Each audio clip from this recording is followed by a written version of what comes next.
Hello, আসসালামু আলাইকুম guys. আজকে আমরা লন অফ খেলতে যাচ্তেছি, চলেন দেখা যাক। তো প্রথমেই আমি এখানে ডেজার্ট টিকল দিয়ে মারতেছি। তো সে অনেক ভালো খেলতেছে। আমার এখন হঠাৎ রেসপেক্ট পাওয়ার আশায় খেলতেছিলাম।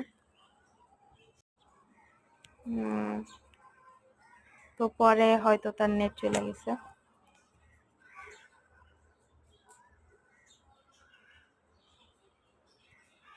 পরে কয়টা মানে মানে ইমোট দেখাইতেছিলাম এখানে আমি।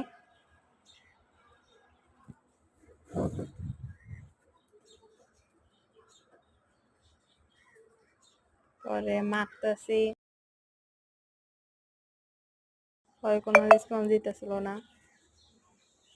পরে তাকে মাইরা দিই।